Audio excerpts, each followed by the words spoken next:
Hello, everybody. Welcome to Silent Podcast, place where everything but silent. I'm your host, Isaiah, back with the House of Silence crew.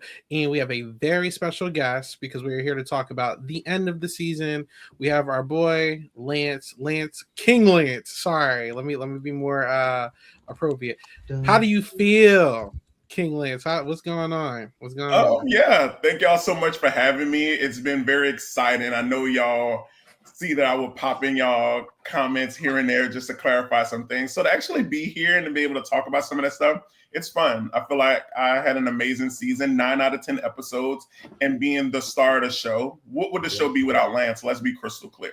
It would have been in reverse. It would have backed up. It wouldn't have been going exactly forward. what God just said. And listen, I'm very happy again. I said this before the season started. I'll say it again. Congratulations, because listen, it's only been you and Mark from Silent Pockets to get on anything, but like you specifically, like Lance, we've been playing since like Dylan's game long time ago. You know what I'm saying? So like, and met up a couple of times. I'm just really happy for you. And like, usually when I see like, give us more context. What are you talking about?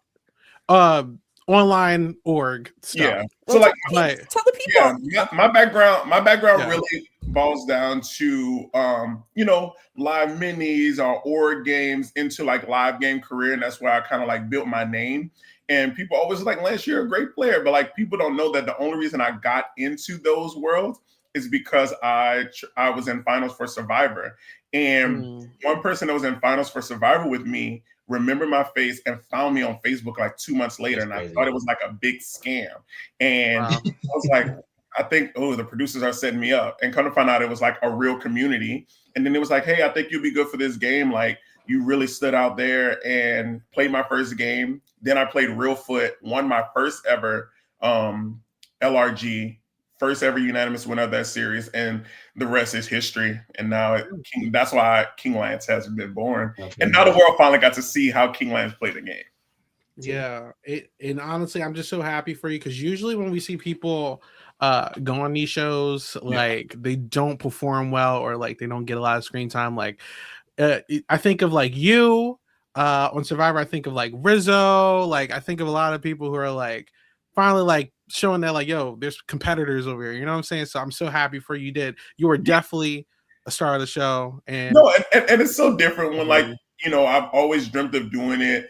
I played the live games, but like when people usually say like, you don't know what it feels like until you're there and playing with different types of people. Like I'm used to live games where like at least 85% of people know the game or is ready to play the game. And being in a house where it was only 20% of us that wanted to play the game of Fear Factor. I understand people's pain and what they mean when they say that, when they play those games. Okay. I mean, as a viewer of the show, what I took from it is a lot of people didn't know what they were expecting from Fear Factor. They might have been looking at what the previous show have given us. So coming in here, I feel like you were one of a few people who strategically could push the game forward. And I don't know if everybody caught on that was happening, because to be honest, you never even got clocked. And we can talk about it later, but you never even got clocked for that Tyler shit, which is also nuts. It's just like, and that's why people are so mad now that the show is out, because someone that can play the game and do something in the game that it took you 6 months to realize that, it's really Lance. Iconic. Like, let's be clear. I mean, you set it up, but without that Tyler move, let's be real. Like, I've seen many podcasts. Seen many things of what people had to say. Even experts talking about all these different reality shows. They put us in a realm of a Kaya type show, a very low level, non-strategic type show. And the tide started changing once Lance did what he did in episode 3. On paper, from moment one, I got there and I saw that Rob and Ethan were who the producers are setting this game up to win. And I'm not a dummy, so I have to be the adversary, because no shade, Lance was supposed to be in that first elimination. Okay. Can I say something how I felt about the gameplay early on from your perspective, seeing you? Yeah. I felt like I did not get why you felt that you had to go so hard for Rob so early. That's where we didn't get to see like what was going on. I remember y'all talking about it, but like people that know Lance, I'm not going to go to 100, especially when I'm finally getting my chance to go on reality TV so quick for no reason. We were in the deliberation room for 55 minutes. It was the final 5 minutes where producers literally told us, hey, y'all have to make a decision or all 4 of you all are going into the end game. Oh, wow. When the panic set in with them, bitch like me ain't scared because I'm sitting next to Zach, who I feel I could beat, and Tyler, who I know I could beat. Rob, depending on what it is, maybe not. But we saw that first end game and I would have been perfectly fine. So I'm standing on my truth.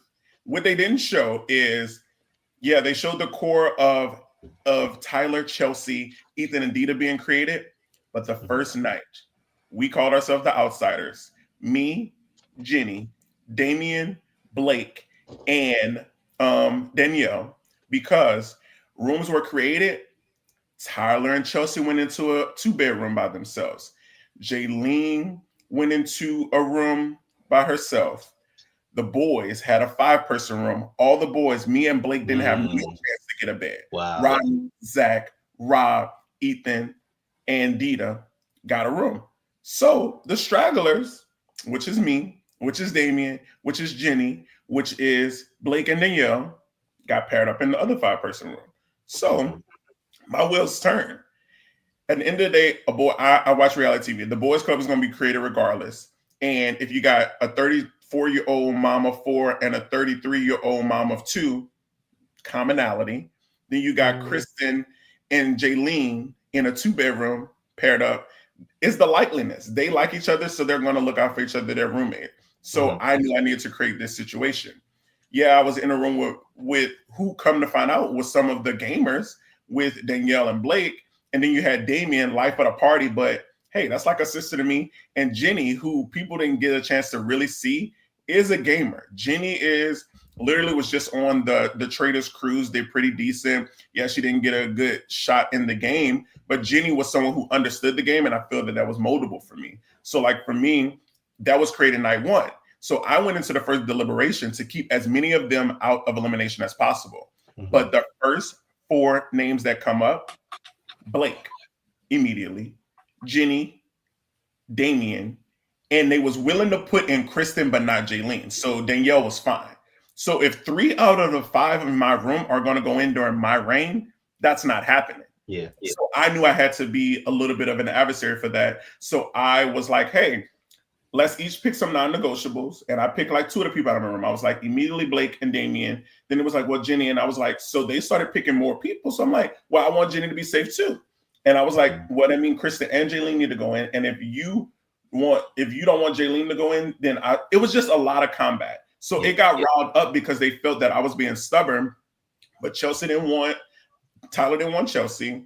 I didn't want some of my main non-negotiables. Rob wanted Kristen and Jaylene, and that's not about to work for me. And then, of course, we got Zach, who's just like, he just want the girls. So it was just a lot of mass hysteria that the world didn't get to see. And even some of the interviews that some of my castmates have done on their like lives and stuff and talk about like, I controlled the room, that I was aggressive. I was like, no, I'm not aggressive. If y'all going to stand for y'all shit, I'm not about to set myself up, and I'm already playing a losing game. So I'm not about to literally, on the week that I win, allow my allies to get shot in the foot.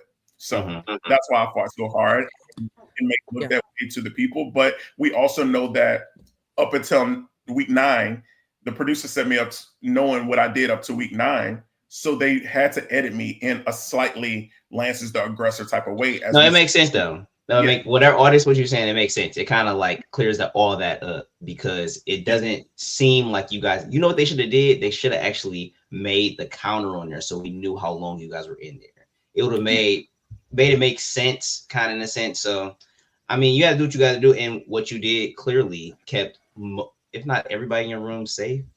Everybody. And it's Rob's 2 girls in there. Let's be clear. I want to add to this because Ganjo, you were saying like, why did Lance go after Rob so hard? And I want to say that now that we've seen the entire season, Rob is an asshole. He's a snake. He's an asshole. He snaked Jaylene twice, Danielle once. Like, he has a very punchable face. And I don't want to refute that point. And it goes back to the statement that I mentioned. Like I told y'all, I walked out in the sand and saw the cast, and I felt on paper of a game like this, especially once they reveal format to us, Rob is the producer's winner. And if I can do anything to adversate that, like to be the adversary to Rob, I have to. We didn't click. It wasn't about to be an alliance. Like, y'all don't realize it was not about to be an alliance with him no matter what I would have done. So he didn't see it for me, and I saw straight through him. Other people was perused by it, but me, my discernment is real. In every live game I played, and even coming into this, my discernment was real, and I just had to trust my gut. It's my one shot. Whether I go home week 3, I knew I played the fucking game. Some people can't say that. Jenny went home week 2, and she still talks about she wished she could have played the game different.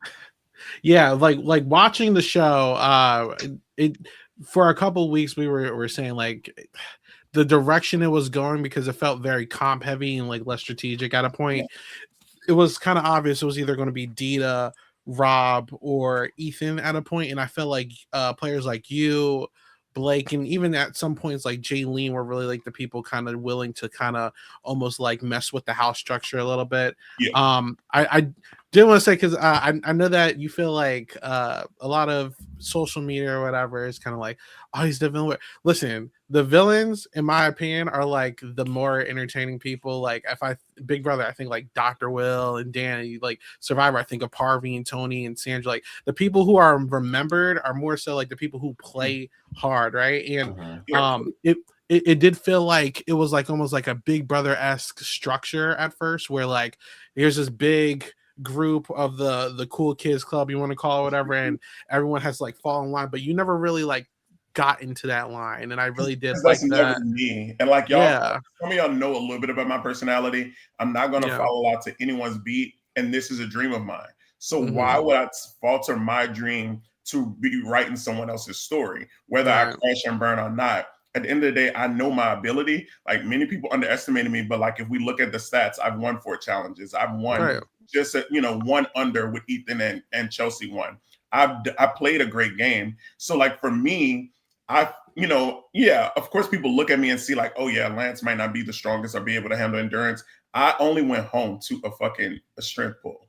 If it was the challenge that they did in the final 4, I was good against any of them. Yeah, maybe Ethan, it would have been a great battle, but I could hold my breath long enough to get it done in one pull and all of unscrew Philip head. Like it's just, I just feel like the producers sometimes minimize my social strategic to show me as a slight aggressor. But that's understandable because they already had their villain. Disagree. I feel like out of everyone else, I feel like I got a social strategic edit, but it's so much more. Well, you got the main one. Yeah. Oh no. So I guess what I meant is I saw Zach as the villain. Yeah, no, villain. Yeah, he's the villain. I'm the aggressor. I feel like they had their villain already. It's two different people. Okay. Zach was their villain, and I had to be their subsidiary of like, oh, let me just show Lance as like countering everything, willing to do what he has to do. They didn't show me and Damien like this. They made it seem like me and Blake were the closest. Me and Damien. That's why people still don't. Why was he jumping up and down when she? Like this. She was my sole piece. Like when she went home, I definitely on the next day we had a dead day. I sat by the ledge of the ocean and literally read my book and just was in my own feelings because I had to figure out how I'm going to re-amp my game. I'm an emotional person. Yeah. No shit. You saw it on the show. When I get in my emotions about something, it's like, whatever. And also, let's reiterate, I was not mad about being picked last. That bitch tried me. Let's be clear. No, I loved it. I don't know if we're going to get there, but... I loved it because I felt like she did have a strong hold on that side of the house. I think, yes, Tyler, most definitely. And I think taking her out the game did clear a path up for many players, including Rob. And I think Rob's inability to separate from Ethan and Dita really destroyed the rest of the people in the game because I think him keeping them so safe so long, it didn't help. I don't know. I mean, it destroyed him because, I mean, and I know we haven't really talked about the finale. No shade, y'all. Like, there's not much there. Go in order, perhaps. Yeah, we can go in order. We can work. Unless y'all want to talk about the finale first, and then we could go back. I know y'all. Let me skip. All right, look, Ethan. Like, real quick, it's just like we've been saying for episodes, like if Rob didn't take a shot at Dita or Ethan, one of them was gonna win, and one of them won. So it's just like, okay, like shout out Ethan. Like I'm not gonna hate on his win. Like it wasn't the cleanest, but he deserved to win. Out of the final four, I think he deserved to win. So shout out Ethan. And I think he fought through the most like final chance, whatever you want to call it, battles. He at least went through like he was battle tested. Yeah, he went through at least 3 of them, but like so he kind of proved his way to get there. So I respect it. That's also typical. If you look on paper, he could win almost every elimination we put in front of him. I agree. Yes, but it's important. It's important at that same time to throw in people that are also like him to get at least 1 or 2 of them out, and maybe because the Blake elimination, how close was that? I don't know how much you can say, but how close was that Blake elimination? Because it seemed like it seemed like he was in the lead. He just dropped the ball. So how was that? That's exactly why I sent him into the first elimination. To me, like Dita had showed a different level of physicality. Ethan showed me brewed, like iconic strength. Like I go into a cast ahead of like, oh, if someone from this cast, Ethan, Jaylene is getting picked for the challenge, like chop for me. So they need to go. The Blake and Ethan elimination, it was really close. Okay. Say less. Them little mouse traps seem a little dangerous. So I can see how somebody could get flustered at the end.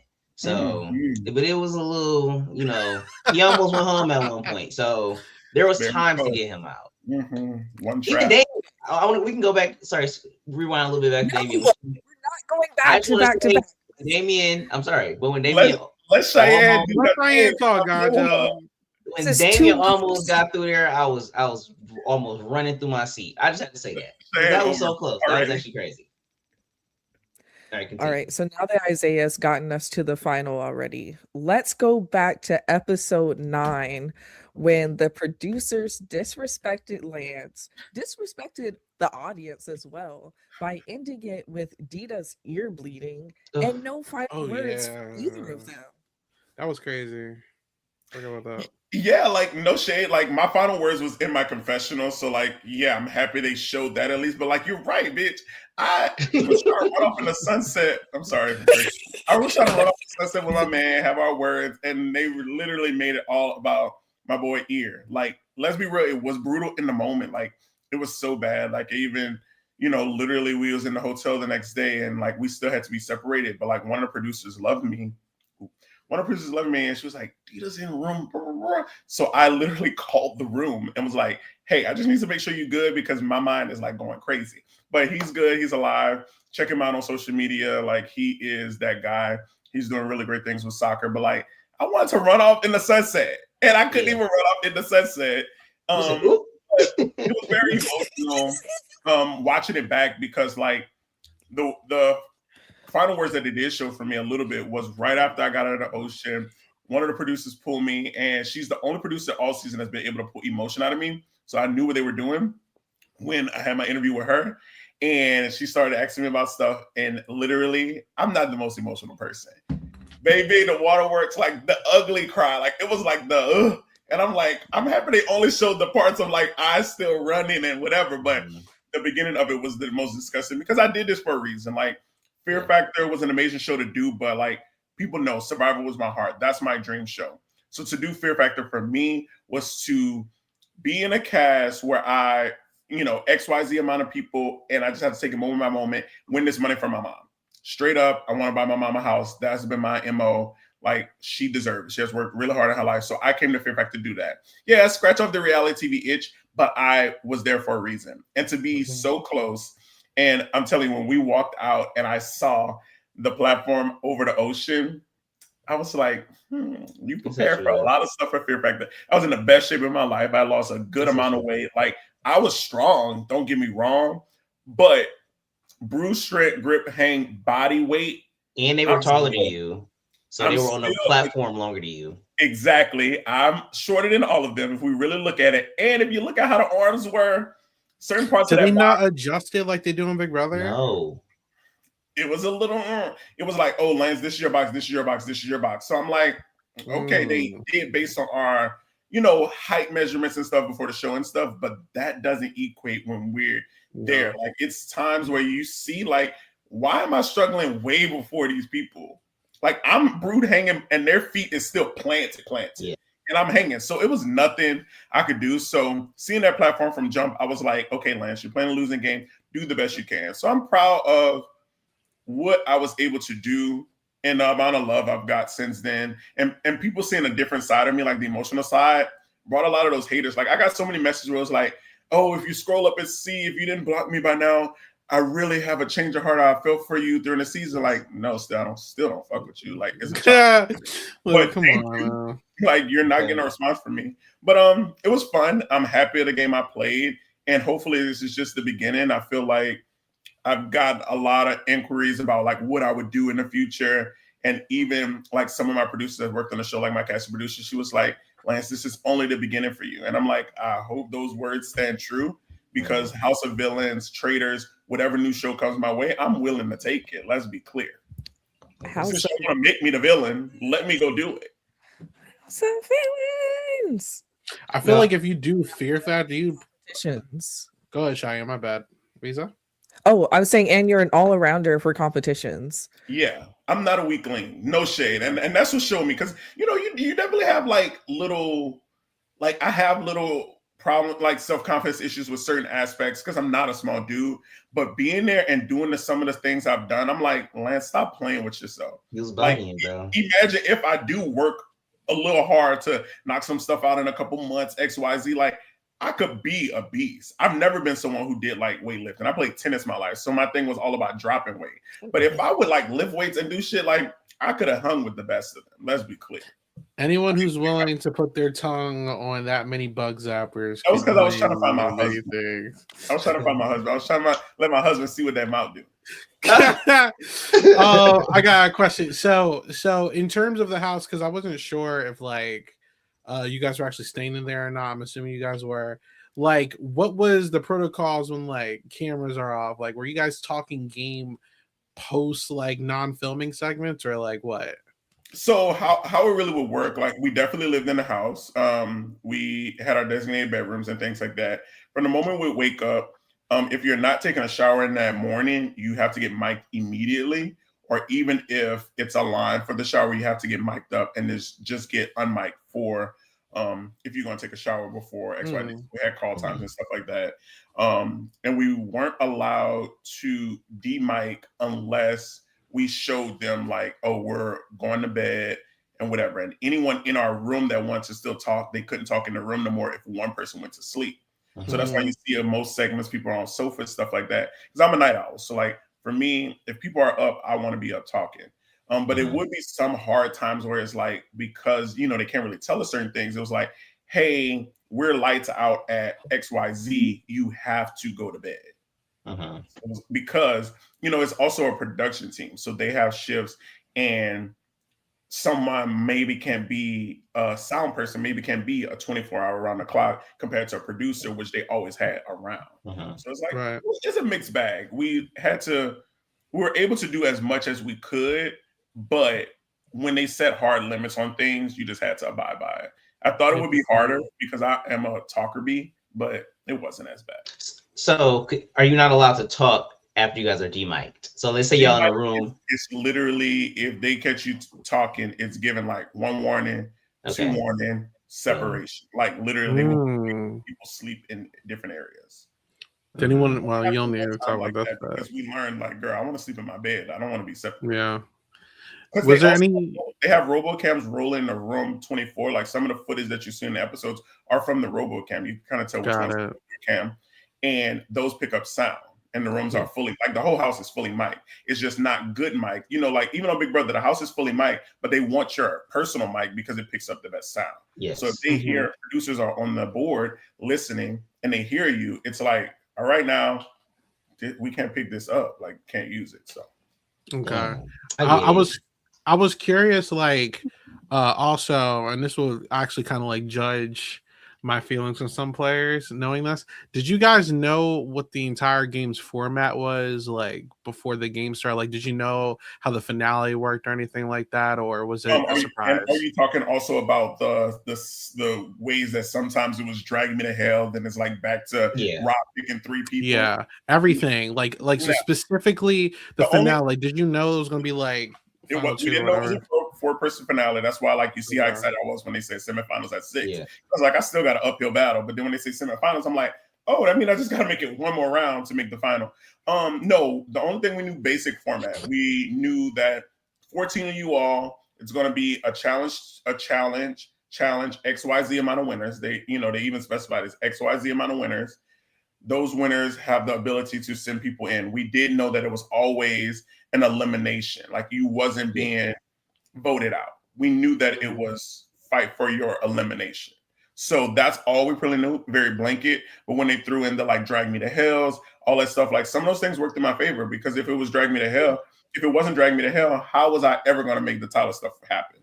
So it's like things were pre-planned in weird ways. I just feel like in season 2, they need to take into account that certain challenges work different for males and females. No shade. Secondly,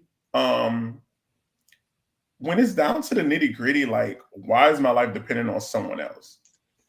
You could have gave Lance a puzzle, and you could have gave me like, oh, I had to get shocked to run from here to here to put my things on, and I would have won that. To lose, also like a quick little tea. Me and Ethan lost by 11 seconds. And the edit does a little justice of seeming like it's close, but like 11 seconds hurts me every day knowing that I was 11 seconds from the final, because he was mentally traumatized from being zapped 2 days before. That he was scared. Rightfully so, though. I ain't gonna do it. Rightfully so. I mean, I used to play that game at Chuck E. Cheese. Do y'all think that game was the same as how it was at Chuck E. Cheese? I mean, it's different between getting electrocuted. Did you try it, Lance? I would have tried it. And then somebody having to put a cold thing of water on their head. You know, it was very unfair. And also, listen, my biggest gripe was with the show was at the end of the day, the semifinal being a double where you're attached to somebody else was crazy. And I believe the last challenge before the final being super physical, it just changed. Like, the game just like fully changed into not like being full on challenge. It was full blown challenge at that point. So it didn't. Let me use that same box that Lance just was spinning around in, throw some stuff in it, and now it's Fear Factor. And I'm not trying to give Dita an excuse, but he literally just had needles in his arms. Imagine using those arms to hold yourself up. It's probably not the same as having. When all Rob had to do when he went on a con spree was just put cold water on his head. Come on. If we're going to be fair. To be fair, all I had to do was put my tongue on a zapper that feels like a battery. True. Very true. Very true. I'm not saying they can't do stuff like that, but for the end to be specifically that, it was crazy. Yeah. So we didn't, I'll finish your question. We didn't know, besides basic format, we didn't know the twists and turns. Even the round that Damien, it was just supposed to be one. We didn't know that it was just one until we walked out into seeing the straight jackets. So I have a thought and a question. So going back to the final challenge, it was Chelsea and Ethan running on trucks. The challenge for some reason, and it's literally a challenge that was on the challenge, like MTV. So I was thinking, like, is that something you would consider as well? Would you think about joining the challenge? Honestly, like, no shame. My girl Big D got a call, so I feel like Big D had got a call in the past. You know, it didn't happen because of Michaela and stuff, but I'm honestly not opposed to. I'm not going to turn down a show. Like, that's just me, unless it just don't like equate to me. Like, it would take a lot for me not to do a show. Like, I don't think I want to do like a gay dating show, nothing like that. But I'll definitely look into anything. But the challenge would be fun. Like, I've dreamed and watched this show for a long time. Never thought I was at the physical capability of these people. It's definitely way brutal than it was when it was battle the sexes. Josh be keeping up, so right. But I mean, Josh, but he also put in the work to keep up. Josh, if you look at Josh Cash photo for Big Brother, and then you look at how he looks now, like you got to give him his props. Like, I get it, he looked better, but like he's a social strategic beast, and you gotta, like I'm open to it. I will never turn down a call unless it just don't align with who Lance is. Most people sit there when they was young, like, I want to be a theater person, I want to be a singer, I want to be an attorney, I want to be a doctor. My mom literally have in my 4th grade or 5th grade graduation book, I want to move to LA and be on reality TV, especially one on an island. I always want to be on Survivor. Okay. So like for me, what do I like? I'm a flight attendant, whoop-de-doo, but like I want to be a reality TV star. Like give me a docuseries, give me Summer House, give me something like that I can make recurring money and be good. Like I don't need a career. Give me reality TV. Okay, bad boys. You doing like Squid Games or Beast Games or any of that either? I mean, now that I've scratched my itch of like actual like cast or episodic, I'm open to it. For me, I would go on Beast Games just for the money. Like you're not gaining really much notoriety from it. Beast Games for the money. Squid Games, same. Like I would hope that I could get to a point where I could walk away. You better off one of these games, okay? But that's what I'm saying. Like you get money. Squid Games is too many people. Too many people Squid Games. And then even now with them lowering the cast, with like Squid Games only having 100 this time plus the VIPs, like that's cute though. It's gonna be cute. Is a millionaire. You think she care about that stuff? Squid Game gonna be cute though. But more about you, Lance. Yeah. So coming out the game, I know a lot of people have some kind of smoke for you, but who have you been able to connect with and like foster a relationship from the show? Hold on, Laura, why are you calling me? Shout out to my mom, shout out to Laura, she's an icon. Maybe I could get on season 2. Foster relationships, like leaving the show, I was literally good with, I thought, everybody, because I'm someone who knew what I was signing up for, and no matter what happens, we be good. Like people saw my relationship with Rob. I walked away from the show like respected. The night I got eliminated, him and Jaylene got eliminated the very next night. I'm still in the hotel because the end is near. We got to go to dinner together. Like me, Rob, and Jaylene was all at dinner together. So it's like I was good with everybody when I left. Built great relationships. Me and Jaylene is the reason that we even had a premiere party. Like that shows you how much Fox did. Me and Jaylene are the reason that happened. We created a great bond through that because we both live in LA. The show starts, and so then we had the premiere party. I've rubbed elbows with all my castmates again. The only one that didn't come to the premiere party was Zach and Kristen. So I was mixing and mingling with my people. I got pictures to show it. Like me and Tyler had a little kiki. Even at that moment, she saw the trailer and she was like, "Was you talking about me when that happened?" I was like, "Yeah, girl. Like I'm a reason why you went home." Laughed about it, kiki, haha. Her and Chelsea buddies having fun. Rob and Jaylene even having kikis at the party. I was with my girl Damien, Blake, Danielle. We had a great time. Show comes out, the energy changes. Episode 1, getting opened up. Let's go. Fine, that's fine. Episode 2, Jenny go home. No smoke. Nobody give a damn. Episode 3, the mama is gone, girl. Everybody, mama is gone. And Lance is the most hated person in America. Yeah, if I could show y'all my Insta DMs of the shit that I had, the comments that I had under my post, that my friends literally one day we was all together and they took my phone from me and it was like, you don't need to see this every day, and started deleting comments under my posts. Then, then she started doing like lives and stuff, getting her friends to like send snakes. Tyler, like trying to play very victim-y because the fans. Tyler was doing that. Yeah, she's a Reddit girl. Obviously, I found that she's crazy.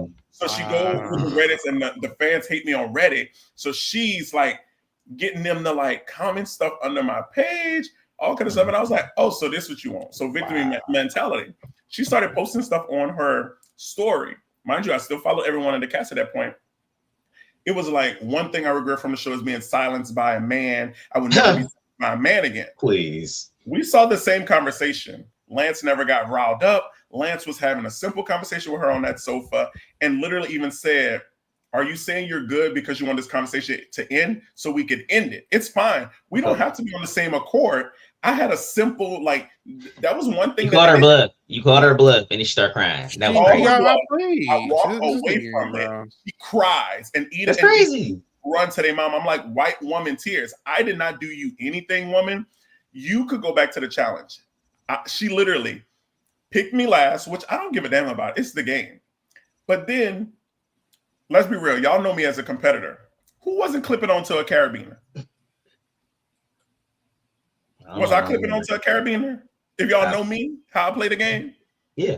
Who was going to stop Lance from clipping onto a carabiner? I know. Oh, yeah, you got the choose. Oh, yeah, hell yeah. Yeah, you're going to be on that bitch. Yeah. He's like, they made it seem like it happened in that box, but it didn't. The challenge was over. We are all clipped in. Johnny is having a one-on-one with her, separate, on the platform.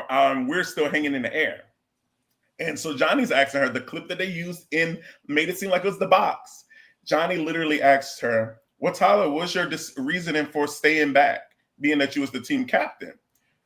I want Lance to feel included. So I'm up there in the air, 50 feet in the air, like, baby, why are you singling me out when we're a team of 5 hung up here? Yeah. You need to be like, oh, I wanted to stand strong for my team and let my team enjoy the accolade. My team, not Lance. And I still can't get this through her thick skull. She didn't have 4 children. Like, why isn't it through your thick skull that this is what I mean? I don't care that you picked me last. I don't care that you thought, oh, you gave me a chance to clip in. You singled me out over 4 other people that you could have singled out or spoke on the team. You know, unbeknownst to me, they were an alliance, minus Jaylene. So even when I found out about that, I'm like, what's the tea of like, you could have said that about Jaylene too. Like, oh no, I just want you to feel included. I don't need no white woman to make me feel included. I'm good. So she's posting stuff on her stories. You know, the fans are getting her riled up. You know, she's freshly out. The fans are getting her riled up. So she says that. So I go in her DM because I respect people. I don't do stuff for social media clout. I still don't need it. I messaged her separately and was like, hey, like, what's the tea about you saying I silenced you as a woman? Like, let's get this straight, because like that's a narrative I'm not going to deal with as I move forward with my brand, just who I am. And she's like I said before, like you act like I'm going to give you another apology. And I said, babe, I never asked for an apology. And she was like, well, we could end this now. And I was like, if you don't want this conversation to happen, we can end it. So the conversation ended. And for my mental sanity, I unfollowed. Didn't block. Just like I didn't follow Zach after the season because some of the shit he said, I unfollowed because I'm not about to see this every day. Mind you, I'm probably going to see her on my story. Her and Chelsea are butt buddies. They're best friends. Fine. I unfollow her. She proceeds. You can now go to her page and see TylerWhite.xo of 3-minute rant. Put her finger down. If you was silenced by a man and we have all about me. So I'm like, this is exactly why I unfollowed her. And it's just like, and then put a finger down, like, and then he proceeds to unfollow you after ending the conversation. Babe, you don't want that trouble with me, but I'm not about to give it to you even more. Like, you're being a victimy white woman, no shade, and these fans can continue to feel that way. So then, all this time we haven't been cool. Reunion happens, and I'm trying to give the spiel to the fans and to everyone else to understand where I came from, because other members of the cast have come to me and like, okay, we understand where you're coming from these days, da-da-da-da. But on that reunion, all stay quiet except for Damien. So that's why I only fuck with Damien. And Danielle and Blake, they're cool and all, but like sometimes I feel like they be wanting validation from these people that don't really fuck with them. And then they want to rub in that like, oh, her, Chelsea, and Zach hung out together to go to Chelsea finale party. Like, I'm supposed to cry. Talking about I feel a type of way. I need to learn how to stop being like feeling some type of way by being picked last and not understanding that she apologized to me and she gave me a bone. No, you didn't, baby. You didn't give me no bone, and I don't need one from you. I sent you home and you still talked about me. You went home in week 3. You was talking about me and did a video about me in week 7. Like, babe, I'm still here. You're mad because you have to still watch me. So pretty much. You're muted, Cheyenne. While we're on the subject, I was wrong. All right. We saw the episode. I took it for face value. And I was like, wow, Mama's really trying to cozy up to Lance. But now that we know that it was like always a divide and that she was being condescending and that it was more microaggressions and that she sees you as a personal rival and that she's attention seeking, now that we know, I can say I was wrong. No, and it's okay. Everyone has their opinion because you even still got fans. Like, it is the finale now, and people are just fighting me on social media, and they're sending me like justice for Tyler. But I'm like, girl, she went home eons ago. They probably binged it when they they're obviously binging and feeling the way they feel. But like, even for me, like, people are entitled to have their opinions, and that's why like I never got upset when like y'all had your thoughts about that aspect, because I knew it would all, You were a little upset. No, I was upset about some of the other stuff. Not really the Tyler shit. Like, the Tyler shit did make me a little bit. I was like, okay, come on, Cheyenne girl. Like, you should know where I'm coming from. Like, also because it's just a black panel, so I feel like because y'all also didn't know. Like I said, the woman said I silenced her in that moment. We saw that the conversation was not heated. The thing is, for me, like, I just needed people to understand where I'm coming from. Like, yeah, if y'all still feel I'm wrong, I'm fine. But the lady did not have to single me out. That's just where I stand on it. And it's nothing that's going to change me on that, because until it happens to someone, they don't understand. Because even to this day, Rodney is like, Lance, you're too dramatic about it. And Rob is like, get a grip. I'm like, y'all come out, you're nothing to me. And then Rob, girl, you're just mad now because Jaylene has exposed you to the world. Because ever since Jaylene went on Kaylin's show and exposed the real tea, he's been butthurt about everything. Okay. I just need you to understand, first things first, because if I ever were to audition for a show and get on something and I did like a game move that someone thought like wasn't good, I fully expect everyone to rip me to shreds. It's part of the game, and it's like where we're coming from, but it's also like Sound Podcast, everything but sound. We've always been that way. People that I know, I don't know, whatever. You know what I'm saying? So, but. I mean, I didn't know that. Like, I never really thought the Tyler thing was like such a like an entity until like Chelsea brought it back up during the Blake elimination. So I was just like, all right, obviously there's something that we're not seeing here. But this is how I look at it now. You did what you needed to do. Go ahead, John. Clearly, it's a strategic move. No shade. Tyler would have been at the end of that game with no dust on her back.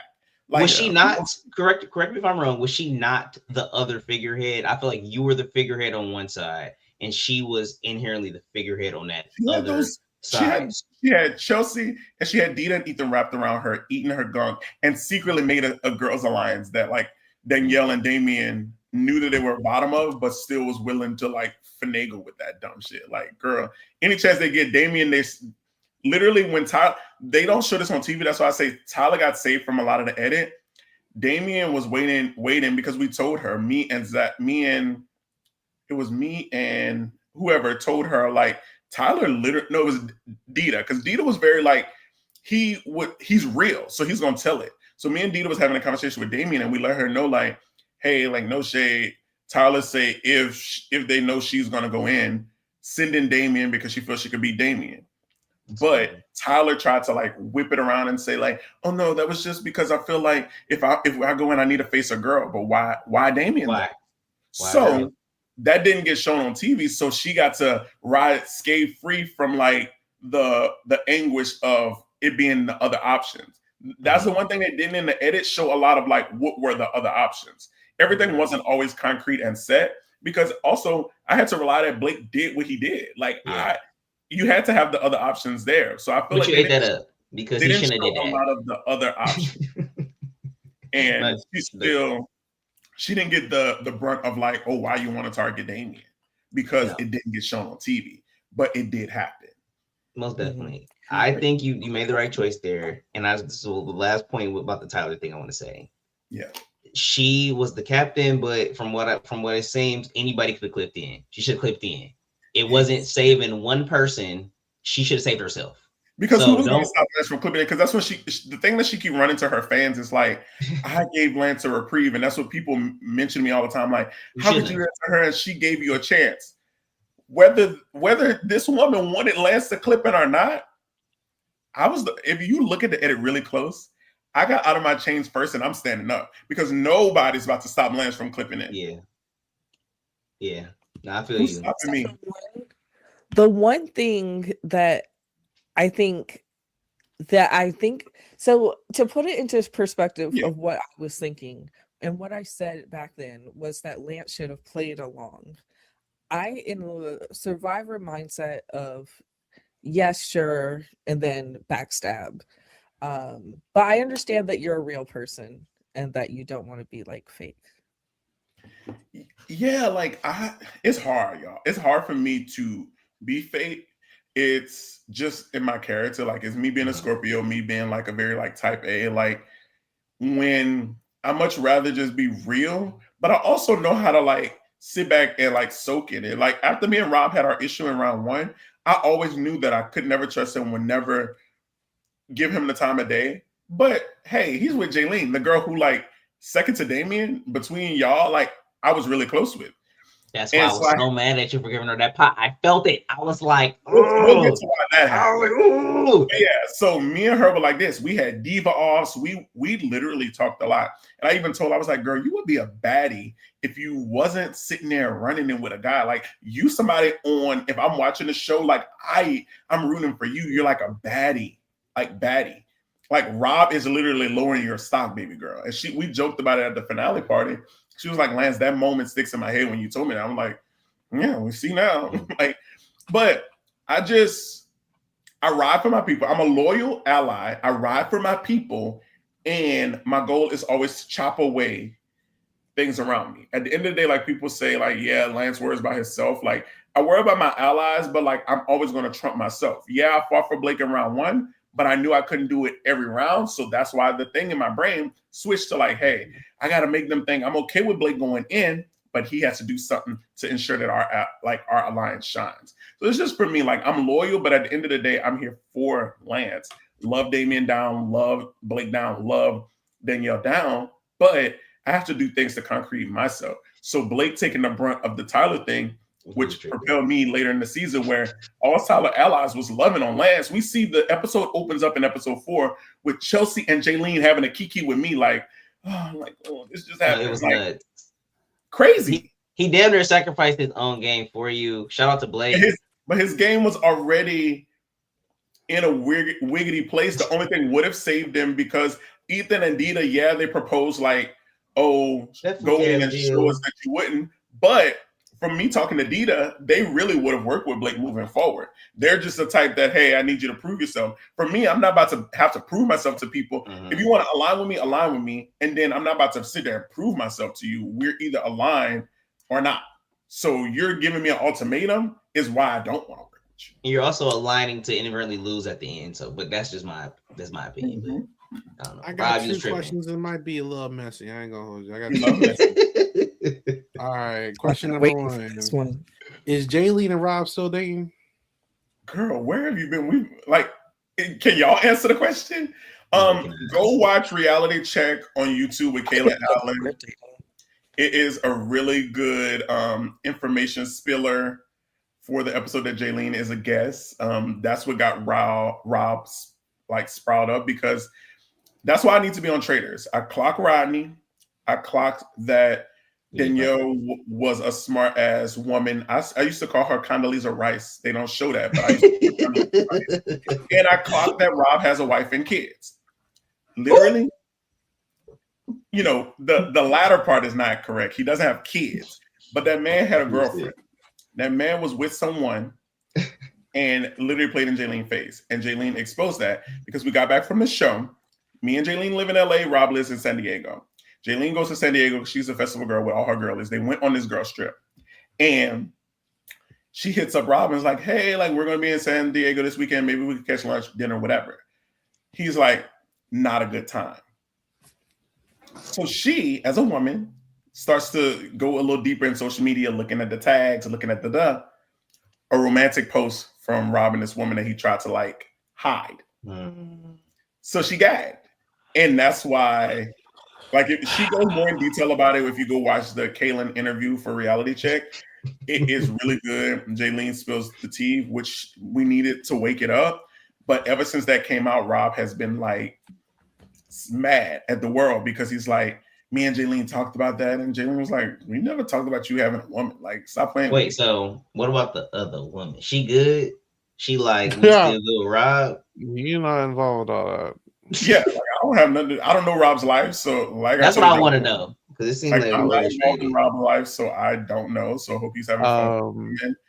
Him and Jaylene are not together. Hopefully, I see my girl on like Love Island or something because she would eat. She was great. The other question. So was Danielle's loyalty more towards like you or Rob if Rob didn't do what he did? Like what was her, do you know her end game plan by any chance? Or Rob, she was using Rob as an auxiliary. I always let her know like you're bottom fiddle of that. Like don't play it stupid. Like someone pillow talking will always trump you having a little like alliance. Like he was never like, that's why when she acts shocked that she was in that end game against me, like, girl, what did you think? No, it was Rob, because that was a bad move for Rob, though. It was a horrible move for Rob. Rob literally hates me. So why not put me against Dita and Ethan? And okay, Dita and Ethan is the type of people that will understand. It's they expected. They wonder would have went home. What more do I have to? What more do I have to prove? Because no shade. Look at these hands. Lance was never losing out. No, you would have got 18.5 pounds. Those girls literally had like 4 and 5 pounds. 18.5 pounds. They don't play with me. He could have clipped either you, Ethan, or Dita. But I don't think Lance would have went home there. That's the thing. I don't either. But worst case scenario, Ethan goes home, and guess who doesn't possibly? You know what I'm saying? It opens up, and then also would have had me and Danielle as an alliance still there going into final 6. So it, like literally, how my alliance got like chops round by round, it was hurting my heart. But I was like, the producers is loving this story. Like, well, that's. Well, I want to know. In everybody else's defense, like that was in the game, it was the people that was not being able to clutch those challenges. Like that's really it comes down to challenge. Win a challenge. Damien almost had that shit. I guess that's my other question because there's players like I want to say like. I feel like Jaylene kind of had a hand on the strategy, but I was a little confused with certain things, and Chelsea as well. I wanted to. All right, so I wanted to know. Chelsea signed up for this, thinking it was old Fear Factor. Yeah, like I wanted to know who was the house's like consensus on like the actual like end game threats to win. Because if it's not Ethan or Rob or Dita, you know, Chelsea did not catch her head until that clip that we saw. Once Rob saw her in, she was like, "Oh shit, let me get it together." And that's the only time she ever was willing to target Jaylene and Rob. She was still so scatterbrained with the Tyler stuff. Like why you want to continue to be a background character? Yeah. She's the one who went home in week 3. Then Jaylene she didn't have strategy, but I felt like she had the social finesse. Yep. Rob, not strategy, all strength. Ethan, semi. Ethan is someone like he's never really seen this stuff, but he's someone you see something in front of you and you know how to navigate it. Yep. Dita. He was there. Damien, we know she was just there for shits and giggles.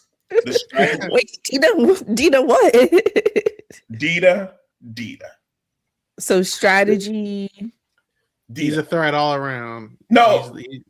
Really? That's what you got from what I thought said? It was a threat. Yeah, I thought it was a threat. What you got from what I said? You don't think Dita was a threat at all? These are the guys who put Dita ahead of almost everybody week after week after week. And I saw that and I was like, well, listen, I thought that you guys were not, no one was trying to challenge him and anything. Nobody was going against him. Right, but the show was really heavily relying on y'all don't see, his ego was bruised when he literally, no shade, we had more rounds in between with some of the catches that they didn't show. Dita was going home that round. They had to catch stuff. Yeah. Interesting. Dita was going home. No shade.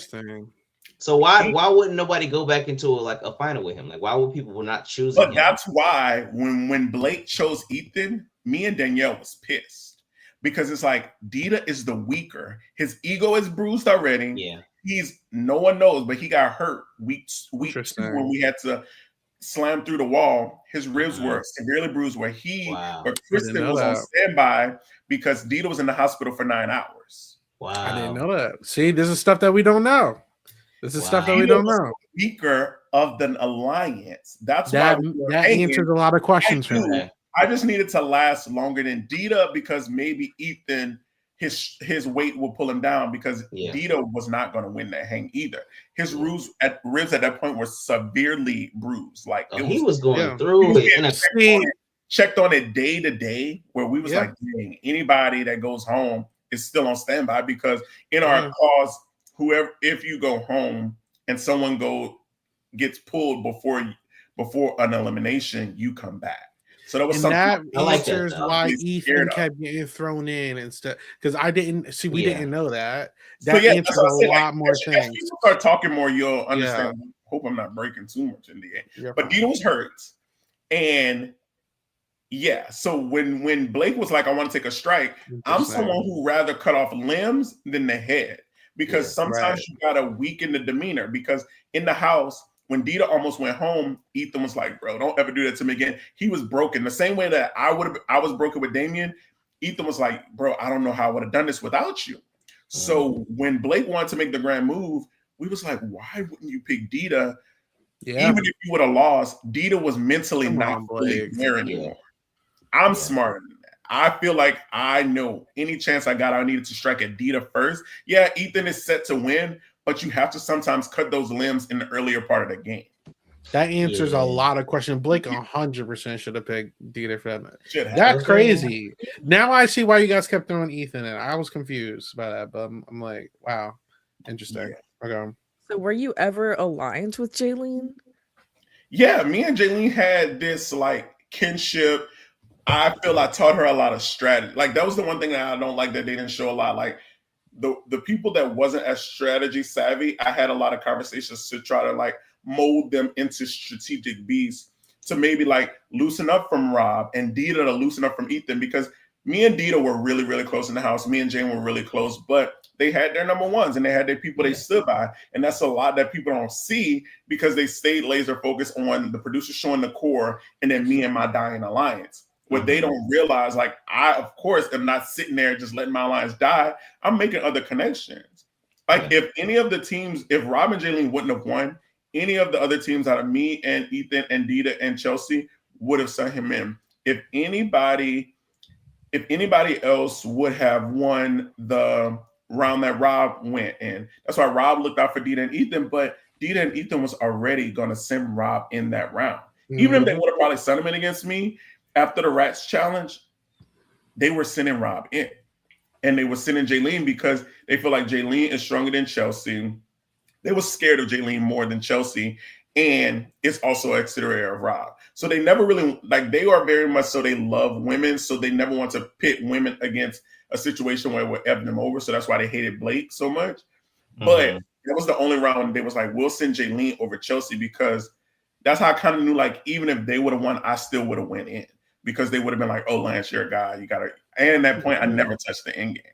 Yeah. Question is strategic level too. Let's be clear. So with that being said, so you know the round that Danielle went home and like she exposed Rob for like the alliance and stuff, and then you know at the beginning of the next episode, Jaylene was talking about like not trusting Rob. Had they not been like partnered up for the next challenge and you know won? And how random was that? Like, would Jaylene had considered turning on Rob, or would she stay loyal to him?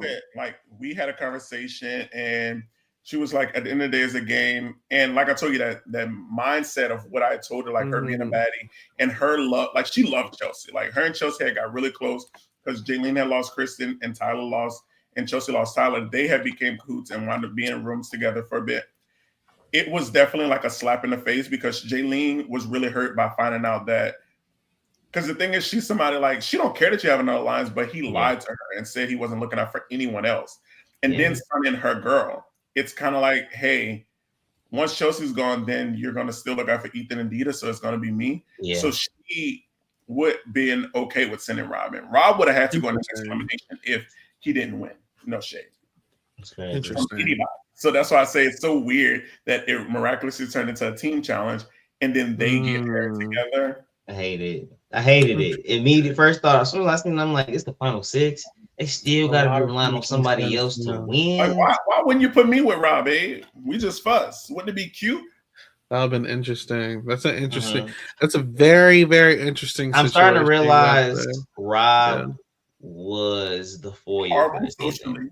He broke the season. Him never throwing in Dita and Ethan like that. Like, that ruined the rest of that ruined the season. Yeah.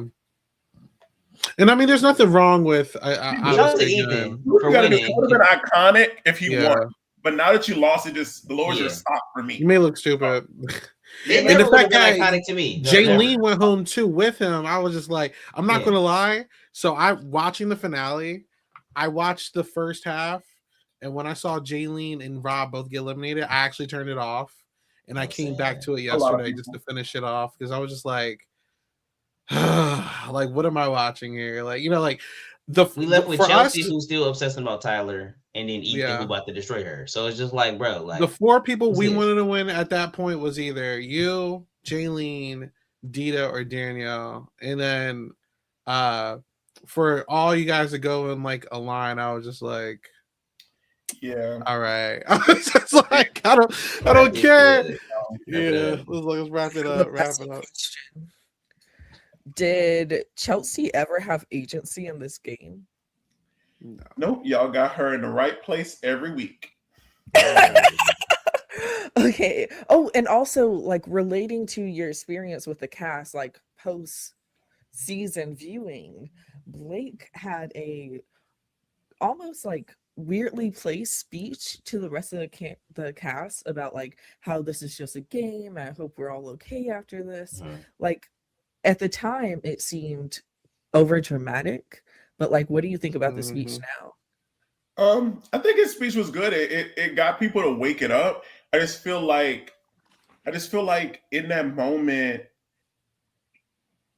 like things were already concrete. Like me and Danielle was always going to be at the bottom no matter what. Like it woke it up where people like, oh, maybe we should do a little bit, but they were still so set on like, let's sit as a 6 together, like as a 4, like after Danielle, after thing. Like, I just don't understand. People don't realize their totem pole sometimes. And I feel like Chelsea always thought she was higher on people's stuff than she actually was. And it would have honestly got proven to her, but never got a chance to get proven to her. Well, it actually did with Rob. But then even with Dita and Ethan, like Dita never really had a chance to really, I don't know. That's why I say Dita's Dita.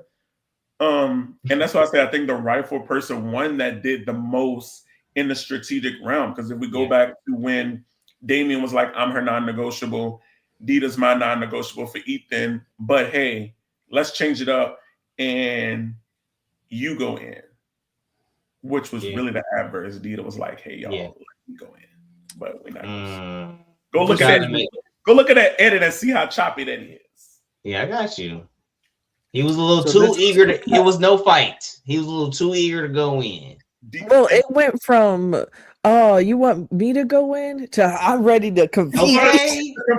The confessional did not match what was just said in that room. So that's when I was like, "Oh, bitch! I just got Tyler out. What if they clock me and now they're trying to get me out on my girls win?" So I was like, "Ooh!" That's why you see me being very much so like, I don't think we should do that because Dita could have easily, if he was a strategic beast, I gave you too much credit. Easily pick me. I thought you planted that. I thought you planted that in their head, like because you just did it. And imagine you said like you planted it to you do it to send him in. Yeah, like because no shade, I would do something crazy like that. Yeah. But I was like, these guys ain't smart enough. So my ease level went a little down. I'm like, okay, they not gonna clock me. If this was Blake in the same scenario, yeah, they would send Blake in and do it. But they're not gonna do it to me. So like I started calming down because I even told Damien, I was like, girl, they about to bamboozle me. And she was like, no, they're not. I promise you, good. I'm like, okay, now, girl.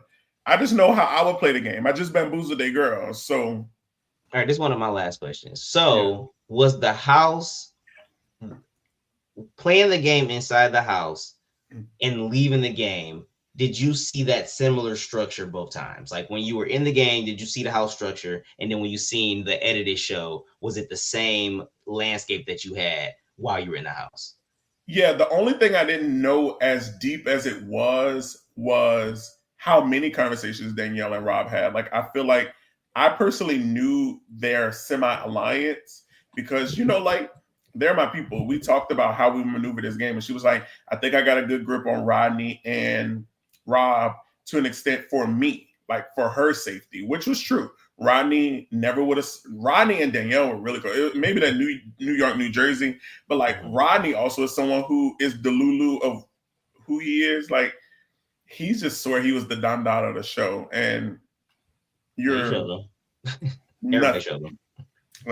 But yeah, so yeah, my stuff was spot on, and it really helped me to feel good about myself. But like Lance, you clocked that shit. Like I never fully knew that the core was set up, but how people maneuver in the house, how people maneuver in line when we're getting ready for challenges, how people line up, when things are able to be picked and people pick, because a little insider tea that I'll drop real quick is in the pie eating challenge, one person got to flip over a Fear Factor plate, and whoever had the Fear Factor emblem got to pick their pie first.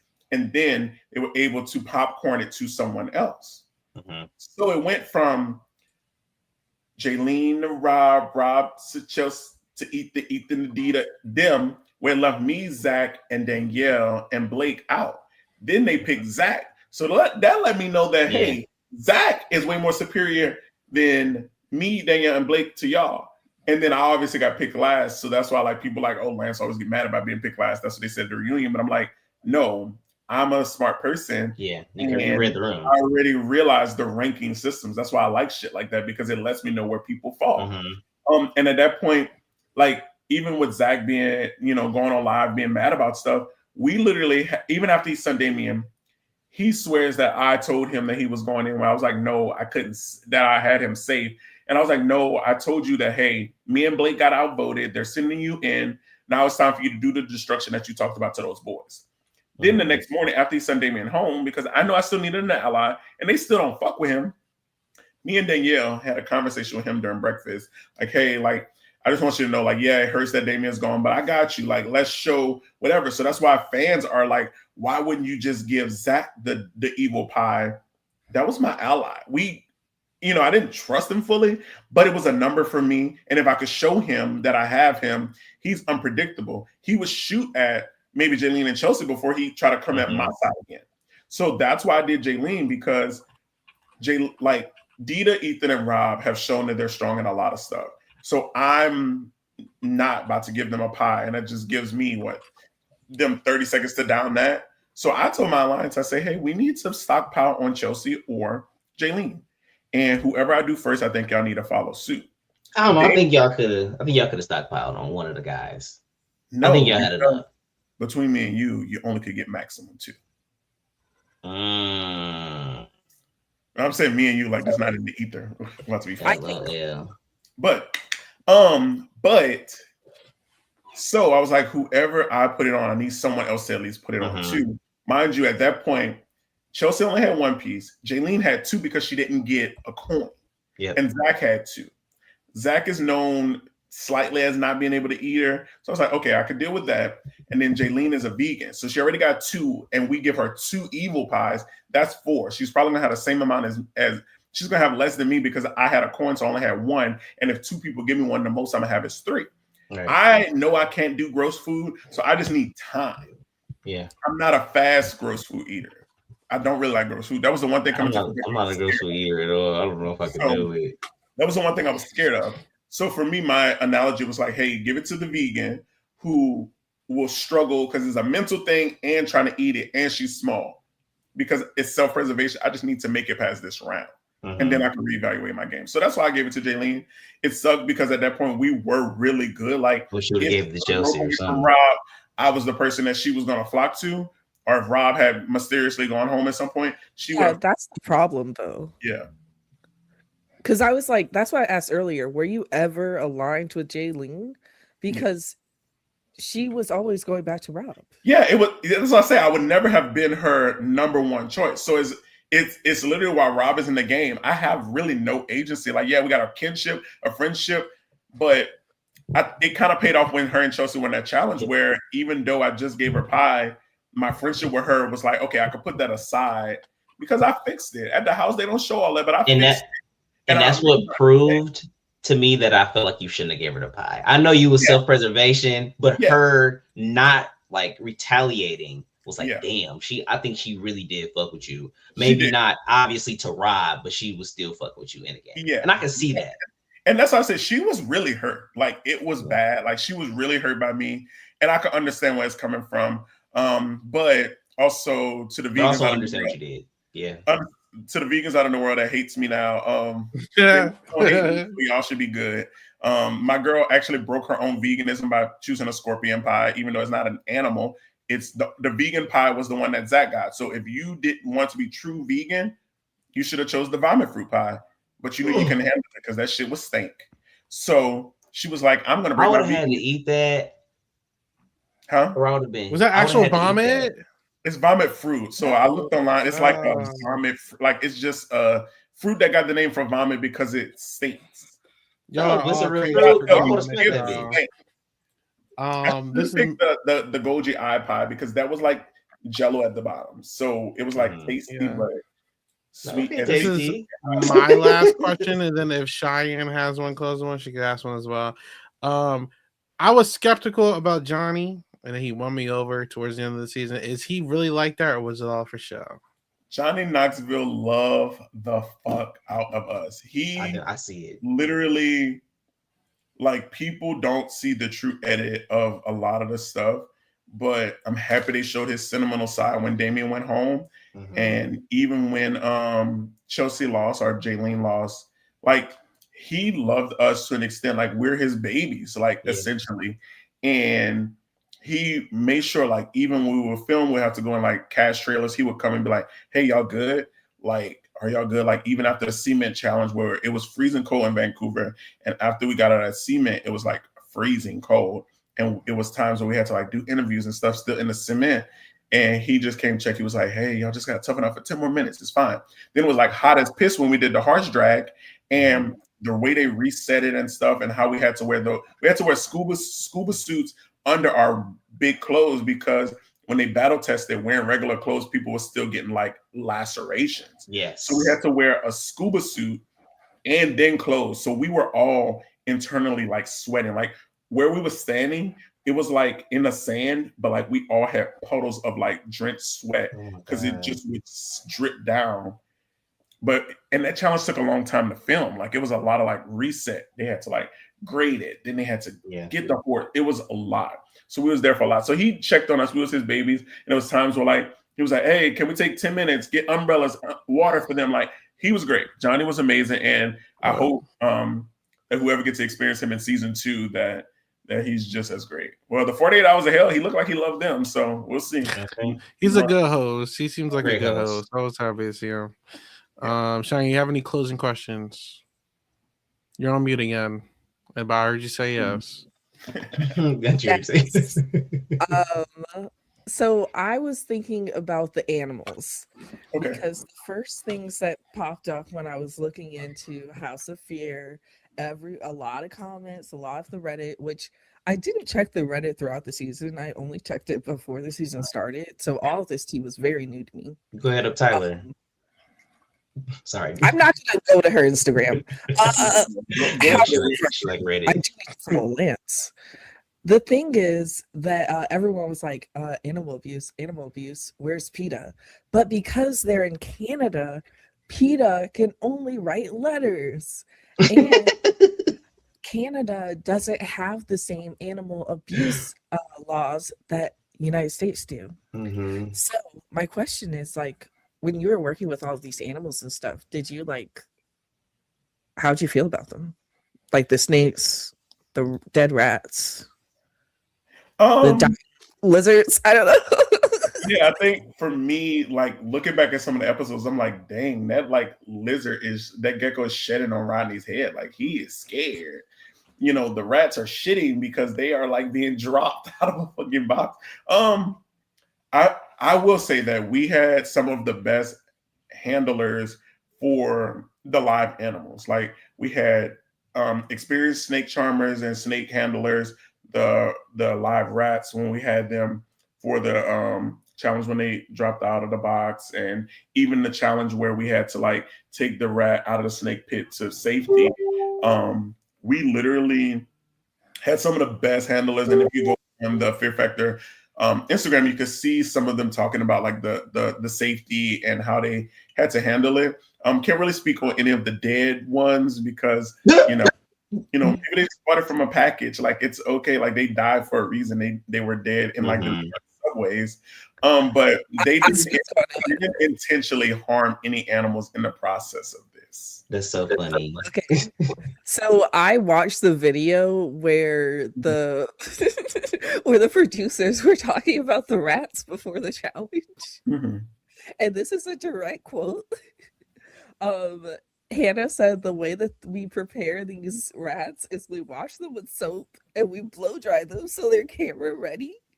And then to make sure they're fit for human consumption, we glue stick up the bum and pump out a little bit of glue, and then they set it so that no feces goes into the contestant's mouth. Exactly. Okay, I wondered that. The main safety is the safety of the contestants. They don't want us to die. They don't want us to get sepsis. So these rats get a little glue stick up their bum. Yeah. Was that? Do you think that was enough? Because they had them all in their mouth running through. No, it was just supposed to be the tail. Blake was the only one that actually put the body in his mouth, and that was because the tail broke off. Yeah, and then they said, "No, nigga." So shouldn't Tyler move a little faster if Blake had time to go get another one? Listen, we need to end this right now. Tyler, you tried, but you should have kept yourself safe. Boom, you didn't. It ain't Lance's fault. It wasn't Lance's fault. You had a whole other 4 people that you could have replaced with. It's it.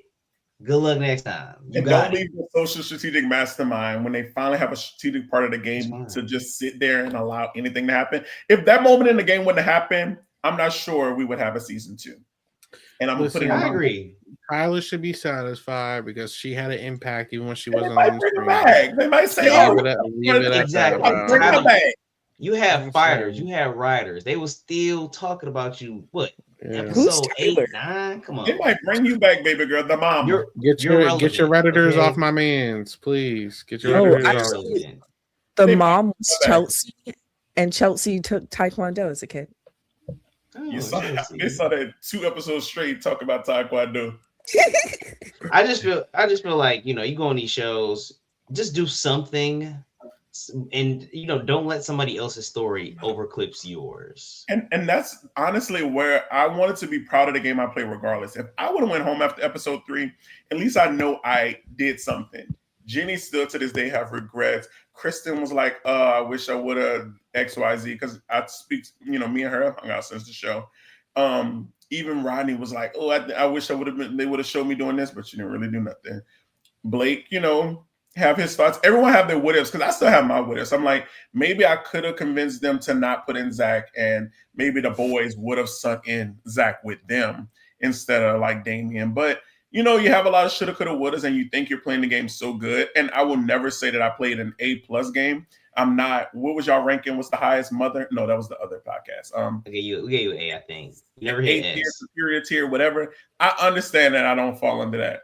But if we take the full round, A tier for like 2 weeks. You got 2 weeks. Yeah, you got A tier for 2 weeks. Honestly, when I look at the realm of the show, yeah, Ethan definitely ate it up.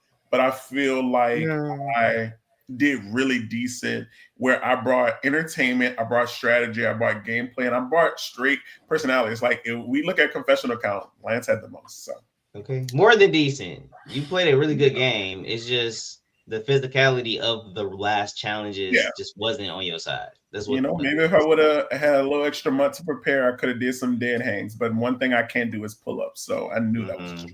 I saw that shit and I was like, but yeah, thank y'all.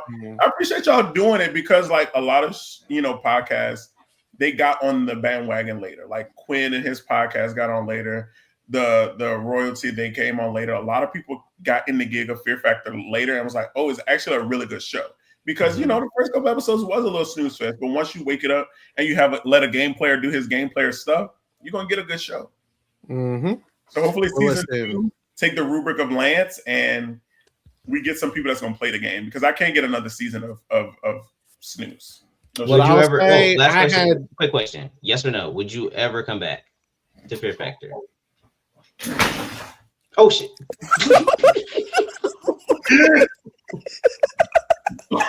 Hold on. Let me get this charger. Oh my. You good? Yeah. I was trying to get my charger because my computer's about to die. Oh my god. So, Y'all, good thing it was blurred, so y'all only saw a little bit of it. We saw it now. Or did y'all see it like in 4K? No, we saw it in Blur K. Blur K, okay. What was the question? Would you come back and play again?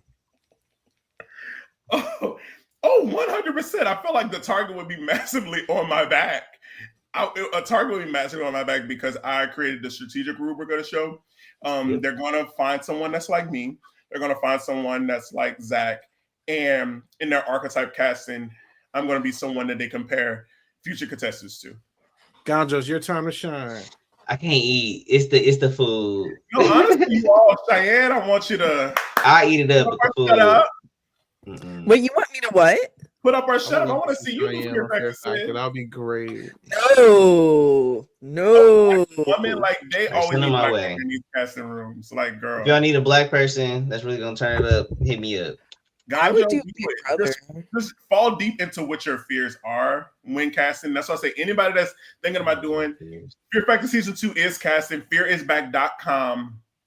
It is, they're gonna learn from what they did this season. It's gonna be even better than ever. Hope they give y'all more thrills, because the one thing that they did in the finale was like the trucks. I wanted more of that. I needed thrills. But FearIsBack.com Season 2. Come on, join the Fear fam. I can't wait to see how this family evolves. I need y'all to make sure that they have a Season 3 and so forth. The fam sound dysfunctional. Okay. Is everybody invited to Thanksgiving or not? Like, what's going on here? Please I'm not being invited to girl. They're not inviting me to shit. Like, no, we really enjoyed. I can say for myself, I really enjoyed watching you this season, and you really were a good light. So, thank you for giving us something to chew on. For sure. I had zero plans on watching this until Lance is on here, and honestly, I remember you put under that comment on the reality TV fan. He was like, "I would never watch this, but gotta watch it for Lance." But now I will be a return viewer because look, I lost Dondi and I didn't know what I was going to fill over my time. I like this show. I'm going to give like the spinoff a chance. Like, I like this, so hopefully they continue with it. Be cute. I feel like the cast looks interesting.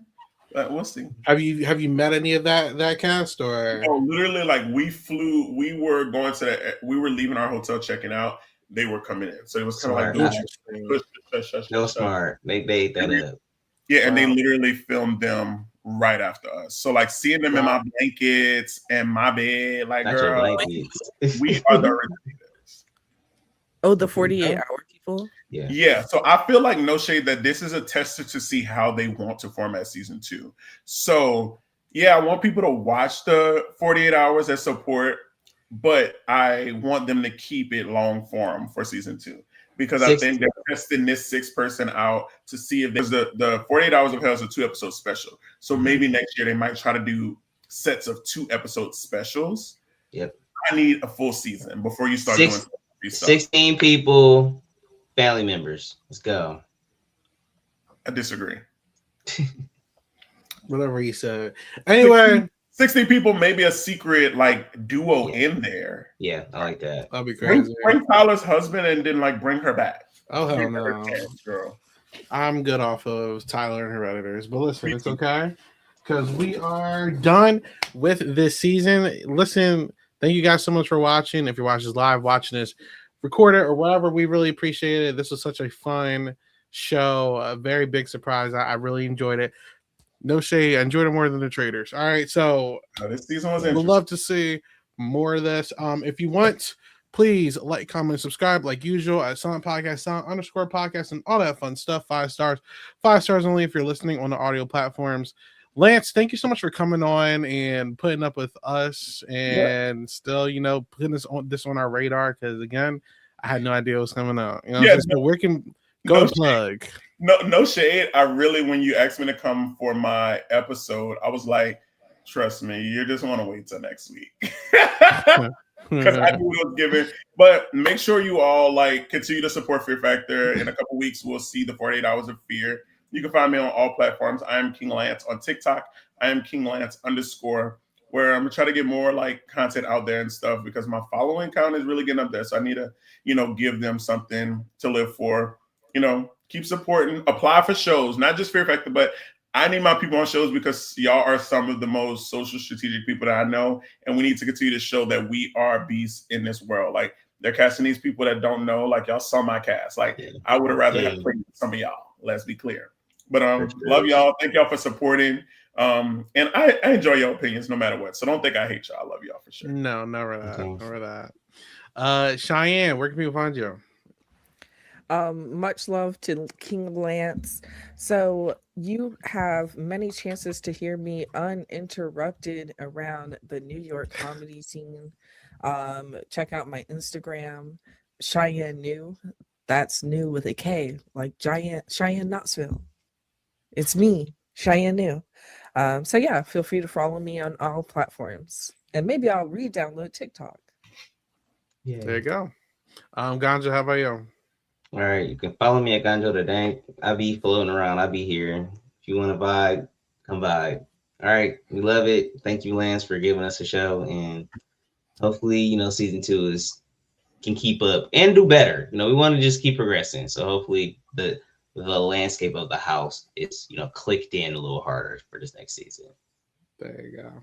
And like usual, you can find me at 8Ball Bangers. I'm officially not covering anything right now, so until probably Big Brother, this is just me doing fun podcasts. So you make sure you follow me at everything at 8Ball Bangers. I got a couple pop-up podcasts planned, but we're just kind of doing stuff until prime time comes back on. We are covering Survivor. I'm not doing it. Gia Worthy is on our audio platform, so make sure you listen to that with Latonya. And yeah, thank you guys so much for sticking with us for another season of another show. Until next time, have a good one. Bye.